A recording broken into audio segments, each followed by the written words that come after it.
sing Sunlight, song 231 in your songbook. Sunlight in my soul today. I wandered in the shades of night till Jesus came to me, and with the sunlight of his love, behold my darkness flee. Sunlight, sunlight in my soul today.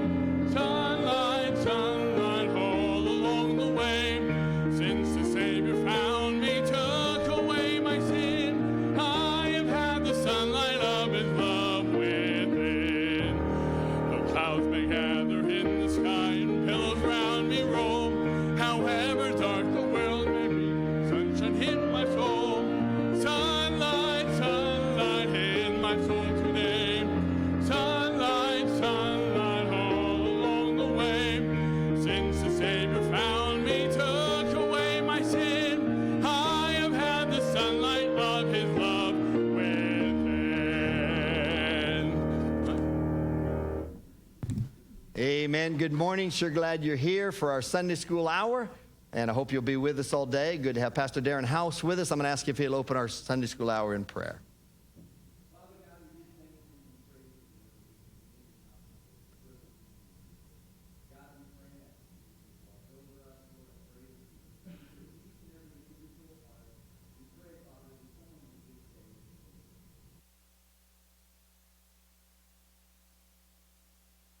Amen. Thank you. You may be seated. Dr. Dean Ortner is known as the Million Volt Man. He appeared on the premiere of Ripley's Believe It or Not years ago. It was the largest viewing audience in history, witnessed by over 100 million people. His live demonstrations have been presented on nearly every continent in the world, many dozens of countries. Common sight on military bases. His Wonders of Science presentations have also appeared at several World's Fairs. The Olympic Games, all of the different military academies, Camp David, the Pentagon, and on and on and on. Recently received the highest award from the 11th Wing, serving the President. That service medal has only been presented to 32 individuals since George Washington, and he was a recipient of that. His live audiences number over 7 million people, and via television, over 1.5 billion. And so it's a privilege to have him with us today. I'm looking forward to his presentation. I hope you'll be here.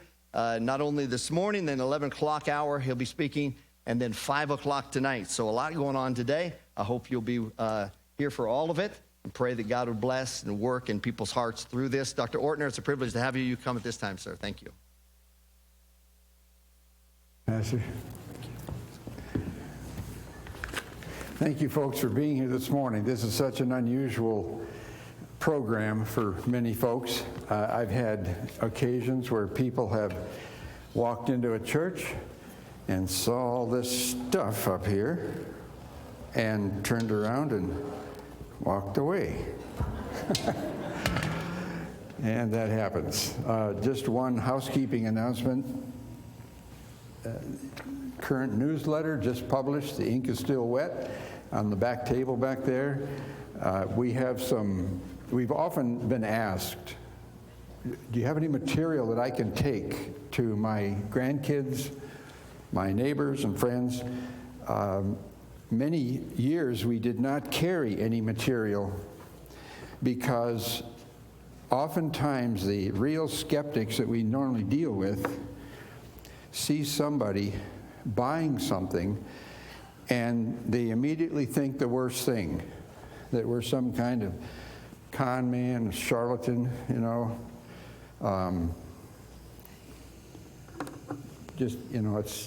You meet all kinds of people, obviously, and it's just not fun. So, but we've had so many requests, and to keep the cost at absolute minimum, my wife requests cash or checks, not credit, so you don't have to pay that extra 3.5% or whatever it is. So if you forgot your filthy lucre this morning, try to bring it tonight, okay? Now we're going to kill all the lights, so it's going to be nice and dark in here, even that back door. They've got some switches back there. I'm running my own lights because things go on and off at crazy times during the program, and I don't always know for sure if things are going to work. I was here till 7 o'clock last night trying to find power, and I think I found power. I think. Let's see. This should be like that. No, we still have a light on. We're going to turn your light off there. I'll wait until that goes off. Now we can test this again. Yeah, those are working, I think. Wait a minute, that's not supposed to happen. Whoa. That was supposed to happen. That's that million volts you've heard about. For you engineers, this is not static electricity. This is not a Tesla coil. This is what's called an out-and resonator, parallel tuned resonant tank circuit. Maximum voltage at the conductor plate. Transistors are current operating devices, so you have maximum current. So you have a series tuned circuit, in case anyone cares about that. So what we're going to do this morning and this afternoon at 5, we'll be talking about laws of nature, light and color this morning, sense perception, and I'll need some volunteers along the way as well. And then the 5 o'clock program deals with this, the scientific necessity of being born again.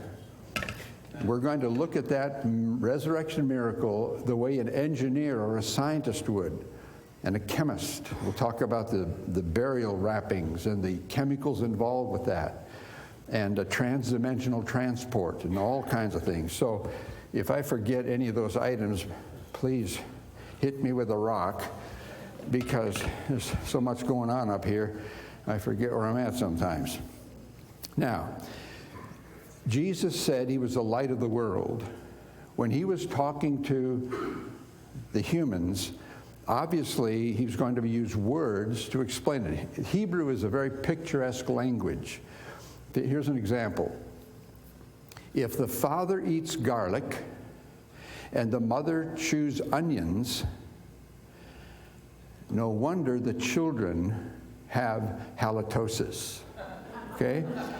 Now, in Israel, they would understand that as being, if the father is speaking harshly to his wife and the wife is responding with harsh words, of course, that's what the children are going to learn. And they will, in turn, be spewing that kind of thing. So, Jesus is going to use words that we understand. Obviously, he couldn't be talking about some of the things we know about today, but that does not mean he was dumbing down what he wanted to say. There's an engineer, MIT, a professor that I've been witnessing to. He, thank the Lord, he is a born-again Christian, but he is steeped in evolution.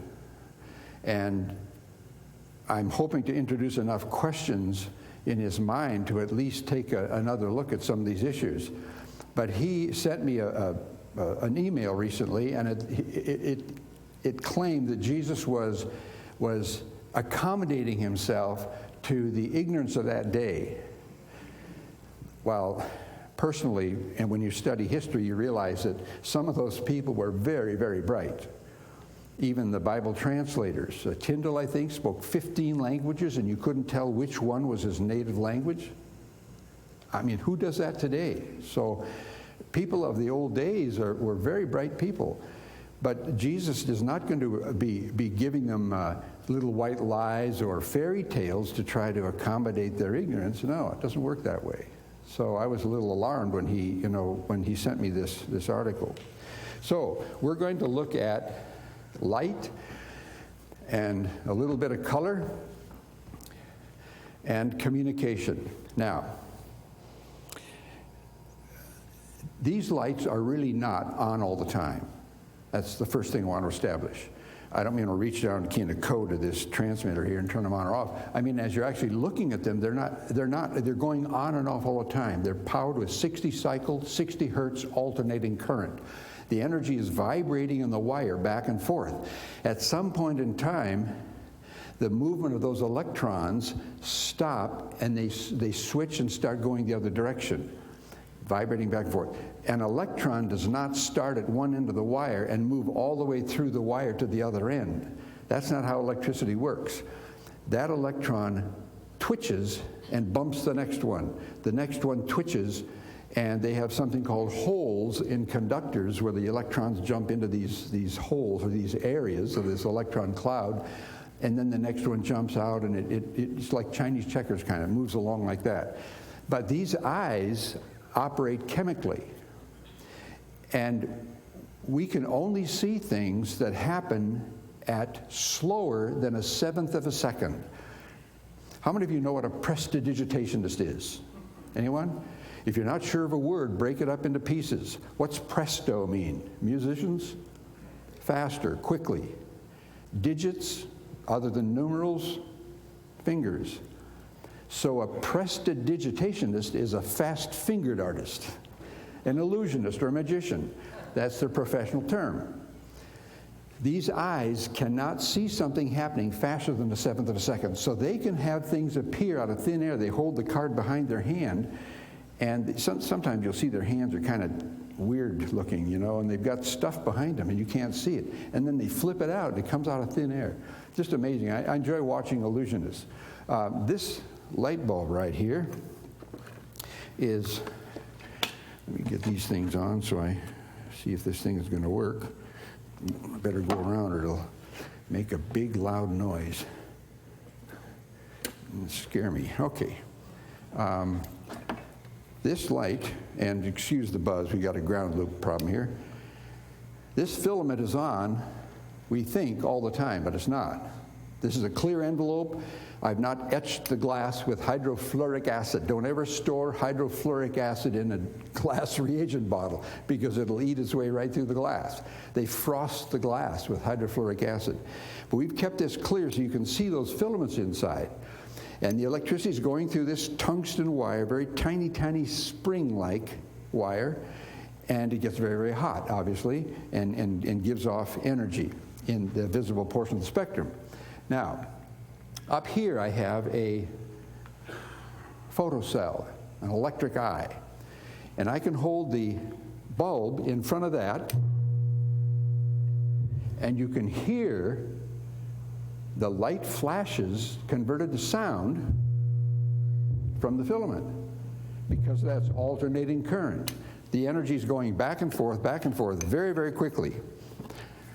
That's AC current. What's this stuff we call in flashlight? Anybody? DC, direct current. It's going through the filament in this constant direction all the time. It's not vibrating back and forth. So when I hold this light up to the solar cell, we don't hear anything. But I can alternate that with a finger. Okay? 2 fingers. 4 fingers. Used to be able to do it with 6 fingers, but I lost one in accident, you know, on it. Anyway, with this comb, we can do something else. Now, this is kind of a strange thing. Many of you young people don't even know what this thing is. And some of us don't need it anymore either, you know. I've got one of those modified combs that only has a few teeth in it, you know, so I don't have much to comb. Anyway, what I'm going to do is saw the light up into little pieces with a comb, and each of these teeth are going to blink the light on and off, just like this. By the way, this is no ordinary comb, and you'll see in a minute. Okay? Now, up here at the top, tenor teeth. Down here at the bottom, the base teeth. Up here at the top, little girl. Down here at the bottom, little boy. Very old little boy. I think the doctor said he's gone through puberty 3 or 14 times, you know, the poor kid, just startling to his physical structure. And you realize what's involved. The rate at which you interrupt the beam of light, that determines the pitch. So if I can go very fast for the high notes and slow for the low notes, I could play you a tune on the comb with a flashlight. Don't laugh. You want me to do it? No, you weren't supposed to say yes. I can't do it. I can't do it. But I've got something else that'll help me out. Here's a buffer motor I've hooked up to this disc, and I can spin that thing. I've got a lot of holes drilled in it, so the light can peek through the disc. Now, for me, on this side of the disc, you see the white holes there. By the perforated holes, so I can see where those holes line up. And that way I can hold this light right behind the proper line of holes. So let's try this. Now, the faster those holes are pulsing that light, the higher the pitch, right? Let's get it up to speed here.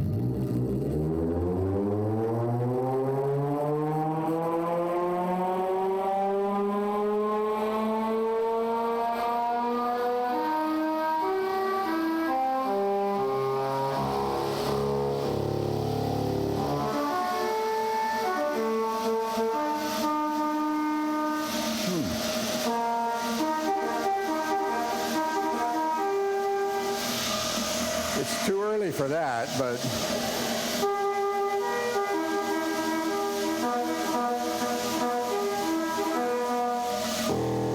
okay, that's close.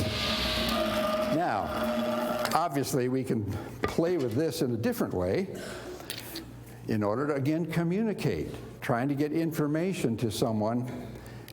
And this flashlight has a microphone wired in the back, carbon mic, so when those crystals are crushed closer together, there's less resistance, and the energy will flow through more easily. So the light bulb is connected to that, and by talking in the microphone, we can cause this lamp out here to blink on and off very fast according to the modulation of my voice. So even though I'm trying to communicate something to you, you cannot receive the information and understand it, because your brain is not wired in a way to interpret flashes of light as sound. But I can use my electric eye over here and line this thing up with the electric eye. Testing 1, 2, 3. You are now listening to a talking flashlight. Testing 1, 2, 3, 2, 1, test. Wow, somebody says, well, that's interesting, but it was kind of crummy sound. Could hardly understand it. Well, that's because there's a limitation with a metal filament. It can only heat up and cool off only so fast. It takes a lot of energy to do that. And secondly, that filament takes too long to cool down before the next voltage surge hits it to try to heat it back up again. So you can only transmit low frequency notes.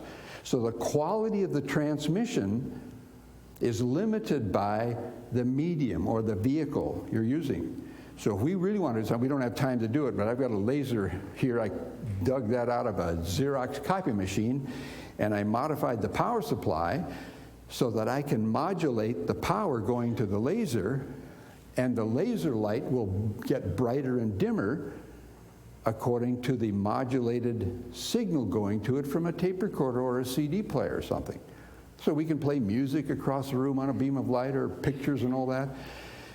The point is, God is going to get some way of getting information to his creation. And we're told that's through his word. And my wife was in her morning Bible study. She was reading yesterday, I think it was, that God holds his word above his name. Can you imagine that? So woe be to those people that mess with the scriptures. And if you've done any studies on this kind of thing, the paragraphs removed, the words that are changed, the words removed, verses removed. I have a lot of fun with some of my friends asking them to look up a certain verse, you know, when we're sitting and they're flipping and they can't, I can't find it. Where is it? It's somewhere in the paragraph here. Oh, I said, okay, problem number one. When you've got a paragraph, sometimes you don't have to use all the numbering, or if you do, a little fine numbering, but you don't know if a sentence is missing or not. So, you know, people are very clever if they want to edit something.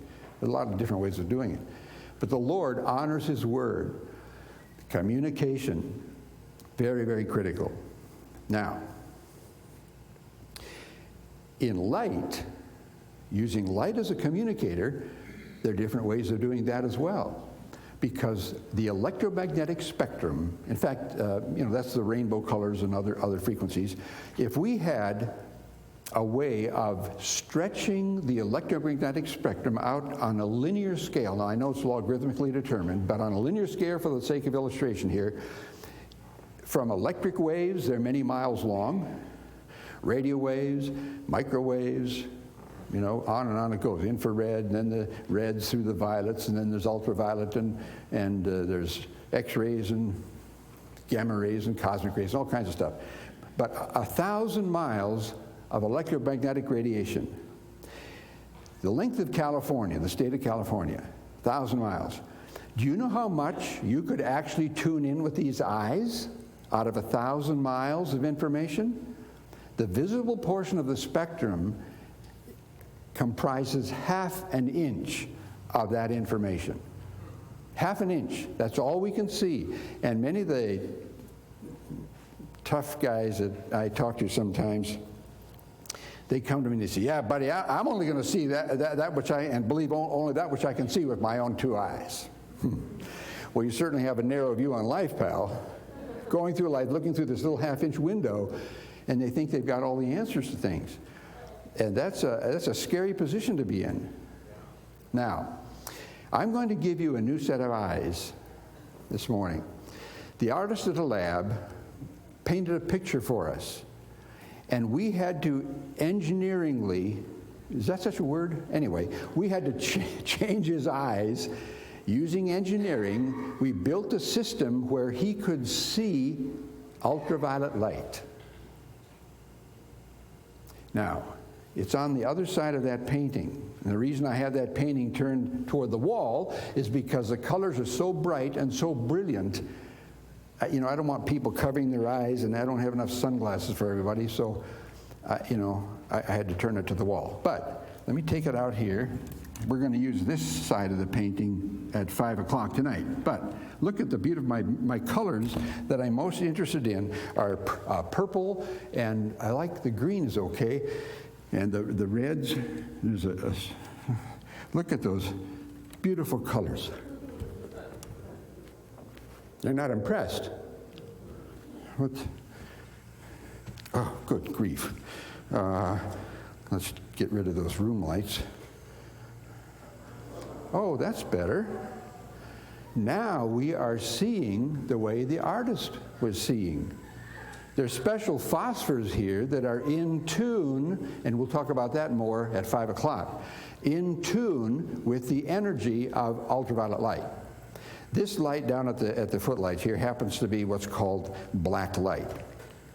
The reason they call it black is because there's a dark purple coating on the inside of the tube to filter out the visible light, and it only allows ultraviolet frequencies to pass through.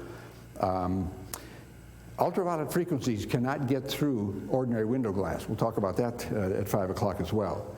So we need the special light. We need to get rid of the room lights, and then we're going to be able to see those phosphors being excited as those electrons in the phosphors jump up and down in their orbits. This is high energy light. It will give a kick to those electrons, and the cloud expands into higher orbits. Then they're up there, of course, but they cascade back to their original orbital level, and they give off the energy that got them up there in the first place. And, you know, we see these beautiful colors. Now, when I turned this thing on before, some of you said, oh, that was kind of a crummy painting. I'm not very impressed. It looks nicer this way, but you turn this light on, and, you know, like some scruffy nerf herder. Why would I waste time talking to this guy? He's a loser. Well, that isn't what God sees, you know. We have ordinary eyes. Besides, God is outside of time. We're stuck on this linear function. You can only see the back of the person's head in front of you, this long line of history. Now, we can hear about what happened before because they tell us about it. Communication, they write words down and pictures and oral stories and things. But you see, God's not limited that way. God's outside of time. So, he sees the end from the beginning. And when he sees you or me, he sees what we have become through the blood of Christ, who's taken care of that sin problem and washed us clean and made us acceptable to God the Father, because no evil can be in God's presence. God's outside of time, and it's a good thing.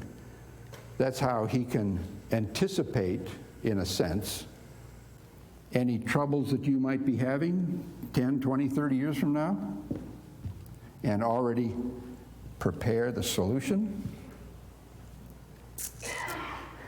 Interesting to think about that. Now, we do have a problem with these, what I call carbon-based upright bipedal bags of ambulatory protoplasm. We're living inside of a machine. It's a fantastic machine. Kind of repairs itself, and you can think and realize that you are a separate individual from other people. We're self-conscious. Animals are aware, but they're aware by triggered instincts and pre-programming to watch out for the bigger animal is coming to have lunch and that kind of thing. But people are aware. But we've got sensors. They're fantastic sensors on it. I mean, the heat sensors on your body, you can detect a change of temperature of 5/1000ths of a degree. 5/1000ths of 1 degree. That's amazing. Your ear can hear a sound when the eardrum vibrates no greater distance than half the diameter of a hydrogen atom. Humans can't even come close to that kind of a sensor yet. Maybe someday we will, if we use atoms and things as detectors, I don't know. Change of pressure. A change of altitude. I mean, you go up to the mountains and you just swallow and pop your ears and that kind of thing, or up in a plane or whatever. However, your ear is so incredible. You could take a sheet of saran wrap, and if it were possible, to slice it into 30 thinner sections. Okay? Got that in your mind? Saran wrap, slice it laterally 30 times. Take one of those sheets. You won't even be able to hold it. You'll have to move it with air. And let it settle down on the floor. Stand next to it, and very slowly, so you don't disturb the layer, take one step and stand on top of that piece of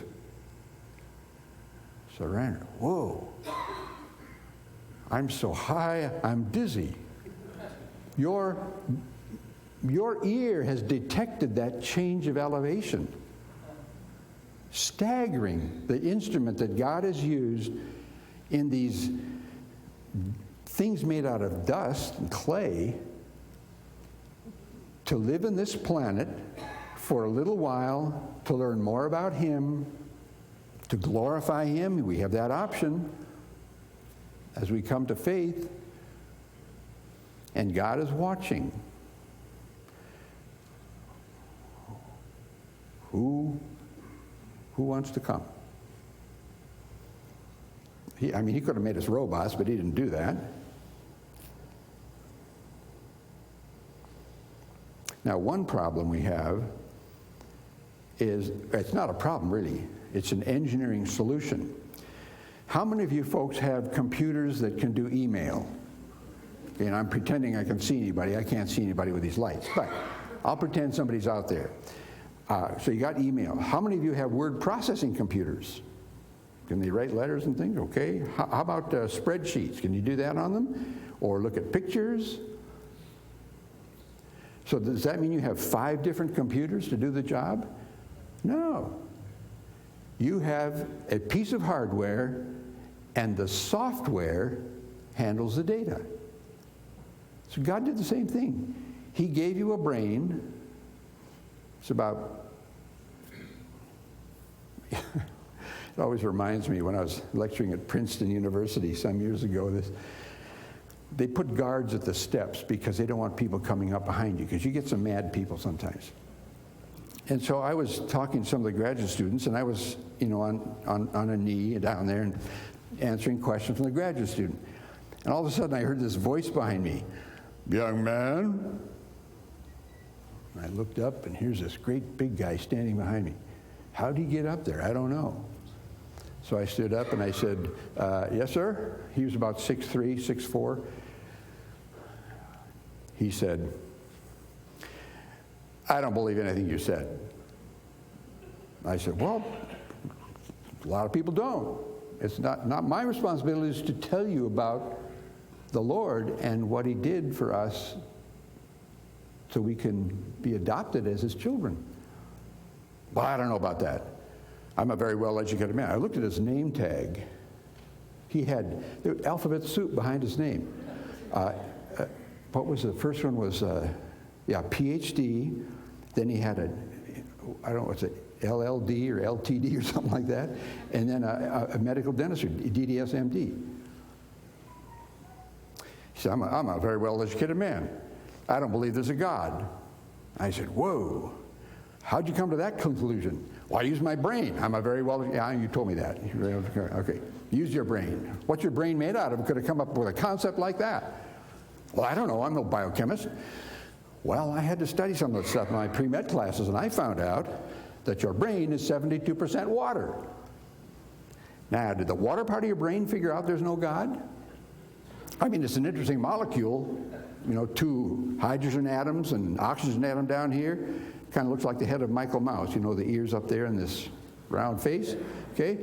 Now, what's unusual, those hydrogen atoms shouldn't be up there. They should be down on the sides, but they're not. They're at a 105-degree bond angle. That makes it perfect to pick up microwave frequencies. Isn't that interesting for you that use that oven in your, or what do they call it, thing in your kitchen? So I said, did water figure out there's no God? Well, of course not. What about the rest? Well, the remaining 22%, 16% of that is fat. You know where I'm going with this. Now, that's a more complex molecule. So I said, excuse me, sir, but fat is far more complex than water. And if water didn't figure it out, did the fat part of your head figure that out, that there's no God? Besides, I suppose if someone ever called you a fathead, that's a compliment because it's more complex than... he was getting a little flustered, and then he backed up a bit, and he said, well, what about the rest? And I said, well, the 6% that's left is basically protein or nuts. So a double compliment would be, you're nuts, you fathead. But, you know, you don't ever say that to someone you're witnessing to because, you know, bang, zoom, you go to the moon. And, you know, I've even been shot at. You know, people don't like some of the things you say. Anyway, how is it possible that nuts and fat and water can synergistically work together to come up with something that scientists can't even figure out how it works? They've gotten one step closer, building parallel processor computers instead of the von Neumann bottleneck, the one processor, CPU, central processing unit, that everything goes through that thing, and it's a bottleneck because it gets bogged down. Computers were running so slow. So now they've got multiple processors, hundreds and hundreds of them sometimes. And that thing that they call the cloud, I mean, that's probably got thousands of processors. All working. One dedicated to math, one dedicated to graphics, another dedicated to internet stuff, you know? So this guy was so flustered. And you're not supposed to do that when but he was trying to blow smoke, and he wasn't really interested in what I was saying. So he goes off the stage, and I continue talking. And then after the program, I walked by the counseling area where they had people, you know, asking questions, and I found out what happened later. That man, maybe he forgot where he was, but he walked into the counseling room. There was only one chair left. He sat down. And this 12-year-old boy walks up to him, looks at his name tag, and he says, "Excuse me, Mr. Philodididus." That's what he called him. "Excuse me, Mr. Philodididus. I'm a homeschool student, and I got to come here to help my parents talk to other professors at this program with that science guy. And do you want me to tell you about my friend Jesus?" You know what happened, folks? God melted that man's heart. And he listened to that little boy, and that 12-year-old kid led that multi-degreed professor to the Lord. Absolutely incredible. See, God doesn't need us, but he chooses to use us to let us be a part of the program. Nothing that we add, but we're partnering with him in sharing the gospel. So, I mean, someday the Bible talks about the angels going through heaven and preaching the gospel to the world. But he's letting us do that now. So take advantage of the opportunities you have. The thing is, the Holy Spirit's going to draw a person, and you can be ready to interact with them at that appointed time that God has for them. So when you wake up in the morning, Lord, bring someone into my path that I can live the life before them, or talk to them, or help them out in some way. Glass of cold water, for example. God honors all of those things. So don't let that pass by. But we do have limitations in these machines. As I was mentioning, a good engineer designs the simplest hardware system and does the work in software. Your brain does the same thing. Your eye is a single lens system, a convex lens. The energy passing through a convex lens is inverted one time.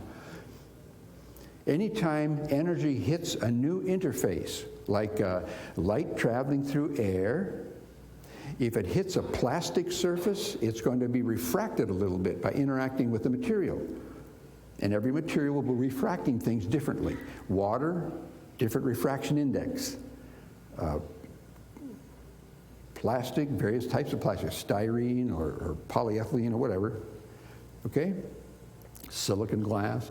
But your eye will refract that light. So you have an image out here, the top of a person's head. You see their hat, you know? The light rays from the hat bounce off the hat, hit the curved front of the lens. Now it's hitting a new medium, so it's refracted down a little bit. It travels straight through the lens. When it gets to the other side, it's refracted a second time as it goes into the air, a new medium. So it comes from air to the eye, back to, or vitreous humor, of course, in the eye, in this case. So the light is bent to the bottom of the retina. The shoes on this person over here hit the lens, refracted once, go through, refracted again, and end up on the top. So the image on your retina is upside down compared to what's out here. And at some point in the infant's life, I don't know if it takes a week or two, whether gravity's involved with this or not, but the doctor will stand at the foot of the bassinet or the crib or whatever, and they will see if the baby can track. And if the baby's eyes can move back and forth and follow the chart or follow the doctors or the nurses as they move, the brain has made its adjustment. And the eye is now sending an upside-down image to the brain, but the brain in the visual cortex in the back of the eye is converting that data so that they see right side up. Now, we wanted to see if that could happen a second time. So, the founder of our research lab, Dr. Irwin Moody Institute of Science, he started that back in the 30s. He wore a pair of goggles, just like these. This is a reproduction. The originals are in the archives. These goggles will flip the image before it gets to your eye. Then your eye flips it one more time so it lands on the retina right side up. He wore these things for 2 weeks. First 7 or 8 days, throwing up constantly. Headaches. He had to have help to sit down in a chair. But I asked him, I said, when did this thing change on you? And he said, well, I was having breakfast. My wife, Margaret, brought a cup of hot tea. And he said, I was sitting there. The table was upside down. The teacup was upside down. She poured the tea into the cup, and it ran uphill in the air into the cup, and it stayed there. And then the hot water vapor, steam is invisible, so people call it steam, but it's not. It's water vapor condensing. So that's what you see. And it was swirling down. And he said, all of a sudden, bang, his brain flipped everything over, and he could see fine. And we had him flying a motorcycle, or riding a motorcycle on a desert dry lake. He flew an aircraft, made an instrument approach to Los Angeles International Airport. And on your instrument, you pilots, there's some pilots out here, you control your altitude by the throttle, and you've got to be on the right glide slope and to make a proper landing. If everything was upside down and backwards, there's no way you could do that. And we happen to have these goggles here. And I've got some eager guys in the front here. One of you guys want to come up here and help me out a minute? Great. You stand right here, and you face that way. And you got such a nice shirt. When you throw up, just kind of go like this real fast, and the stuff will all go down the carpet. Okay, let's put these on, and I'll cinch them down so they're reasonably comfortable. Okay? Now you look down and tell me which way your toes are pointing. You'll find them at the end of your legs down there. See them? Which way do they look like they're pointing? Backwards. Man, that must have hurt. Okay. Now we're going to go to the beach, pal. So you face me, turn this way 90 degrees. Okay, I'm going to stand over here, and I'm going to toss this beach ball at you. I want you to catch the ball. Now it's not going to come slow, so you be ready, okay? And remember, left is right, right is left, and up is down. Okay? Don't be nervous. Okay. You got it in sight? Okay, here it comes. Now you go for it when it comes. No. You went the wrong way. Okay, try it again. Left is right, right is left, and up is down. You're looking right at the ball. There it is. Okay. Okay. All set? Here it comes. Oh! Let's try another one. Last chance. Okay. Ready? All right, here we go. Whoa! Give me a hand, folks. That is not easy to do. Good job, pal. Thanks. Oh, my. You really can't trust your eyes. And, of course, that's one thing that prestidigitation does take advantage of. I want those back, guys. You don't need to do it now, but, oh, you're a kind dude. Thank you. Lousy shot, but that's better. You try it, pal. Oh, look at that. I'm impressed. Okay. I've got a little guy here. Let's get this going first to show you that these eyes can be fooled. When that disc gets up to speed, it's going to be spinning at about 1,000 RPM, the edge going about 300 miles an hour. So all those spots just fade out to a blur because these eyes cannot operate at that level of speed. So let's turn the room lights off, and I'll turn another source on. See if I can find the right switch here. This goes off, and this goes on. Whoa, how'd we do that? Now it's still spinning, okay? But if you were trusting only your eyes and you walked up here and touched that thing, you get a serious cut. What's going on here now? Let's gather some of those up. They're kind of floating around in the room, and they've got a magnet here that'll pull them in. I'm speaking facetiously. No tricks again, okay? Now, if I collect too many, I can always give them away again. And all I'm doing is changing the flash rate. Let me show you how that works.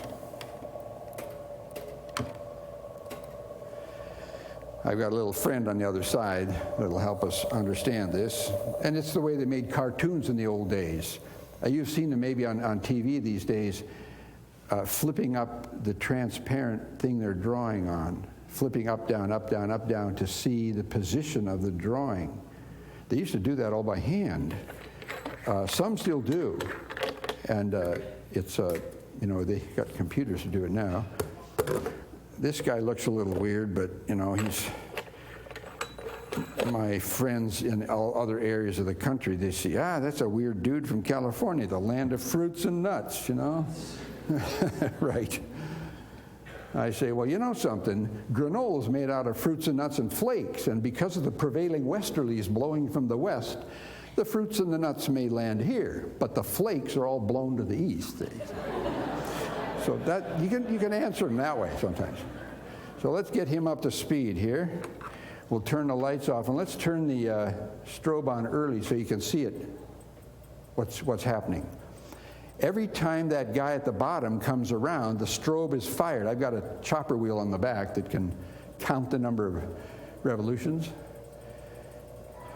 And, of course, we can adjust the flash rate to have a different guy show up at the bottom. Okay? Forward, hoo! He must be a private. Forward, hoop! There he goes. Okay? Walking around. Every time the light flashes, the disc has moved an extra figure so that a new figure is placed over the old one that is still in your brain going up from the eyes. Now the same guy is there all the time, and we can replace the one in front of him with the one that we initially saw. And as I said, that's how cartoons are made. But we, whoops, where am I? We've got such good bearings in that thing, it runs forever. In case some kids come up here, I'll bring that down right now. So you can't trust your eye. There are a lot of things that, you know, in the body that because of the sensors and such. Now, we don't have time to go to the long explanation of this, but there's something called the Ames window. Dr. Adelbert Ames developed a device that looks like a window right up there. We had these programs at Thule Air Force Base in northern Greenland. While we were there, we set this thing up for the soldiers and the officers there and the airmen. And one of the psychologists came up to us afterwards. He said, you know, we took this up to northern Greenland and turned that thing on, and those Eskimos did not see anything strange. Watch that for a while. That large end going by, the block and the bar in there, they're just where they belong. And now something strange happens. Oh, that looked like it went back the other way. See, this thing looks like a window, and if it was a window, it's going to be flopping back and forth as that small end comes around. The block floats off all by itself. The bar slices right through without even making a sound. I've cut those holes in it, painted the shadows on it. It's painted identically on both sides. But our brain looks at that and says, that's a window in perspective. I'm standing at one edge looking at the far end. It has to do with our foundation and the things that are programmed in the brain. Your eye is pretty amazing.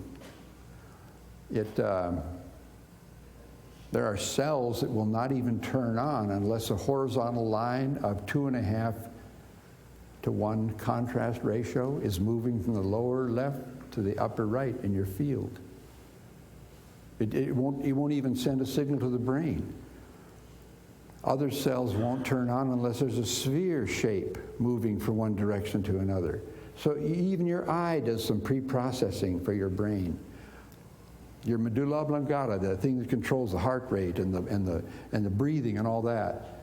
I'm going to tell you something in about 15 seconds that you had not thought of at all this whole session.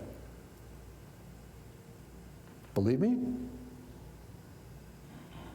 How do your socks feel on your feet right now? Oh, never thought of that, you know? Because once the sensors trigger that feeling and your brain recognizes it, it ignores it because there are too many other things going on that you need to be aware of. So we're wired in a pretty amazing way. There are a lot of forces in nature we've got to be careful of. How we learn from falling down, dusting ourselves off, going and sin no more, like the Lord said to the lady. It's a good thing. It's a way of remember. That's why the people, a friend of mine worked with, it's a horrible disease. The body parts wear out. You don't feel any pain when you have leprosy. It's a very unusual disease. He developed a walking shoe that had a pyramid on the bottom of the sole so that the foot could walk by rocking instead of taking a step, bending the phalanges and the carpals and tarpals and stuff, you know. And the heel would come up and they would wear out the back of the heel. And it kept it amputated because of the infection. And he invented that to help these folks. A lot of forces in nature.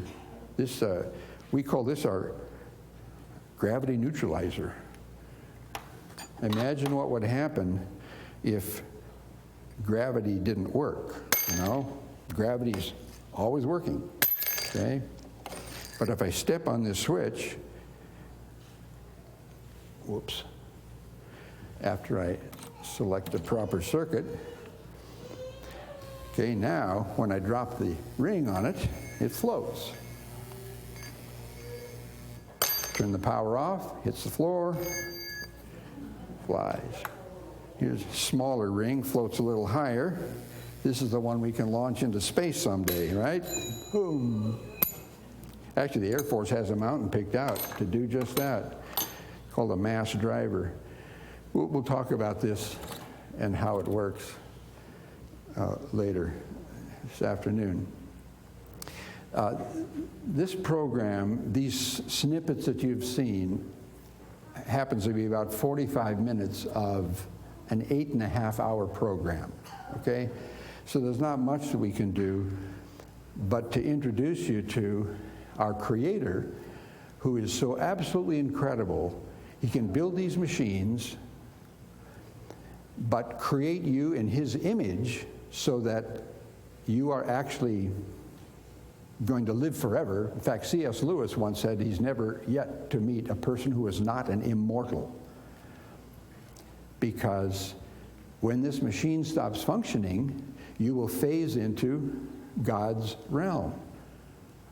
And we want you to be in the place where there's joy unspeakable and wonders and mysteries forever.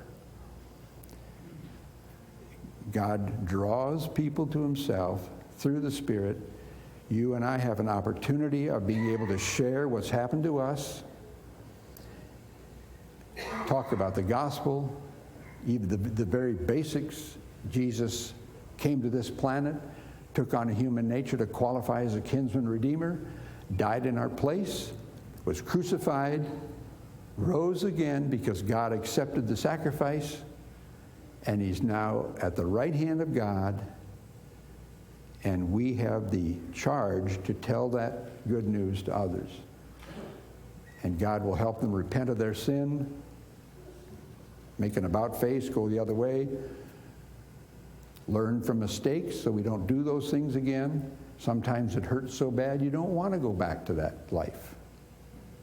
God will use different things and different people and events and such to keep you on track. I will guide you with my eye upon you from an outside source. The Proverbs and Psalms are full of information like that. So as you go about your day today, think of people that you can, invite to the program maybe at 5 o'clock. A kind thing you can do for your neighbors and friends to get them to think about, wow, you're different from other people. Maybe they'll ask you why, and you have a chance to explain it someday. But take advantage of those opportunities, because we're all going to stand before God, and He's going to say, okay, I created you in my image, and I've given you gifts. Some of them you can use, breathing air, eating food. Some of them are for relationships with other people that don't know about me yet, and I wanted you to talk to them. So here we are at this seat of the judgment of our deeds that we were doing in His power for Him. And what kind of a crowd of people, of souls, will you be able to watch being turned back to the source of that soul, and the power. God will use you. He promised to do that if you're willing to let him do it.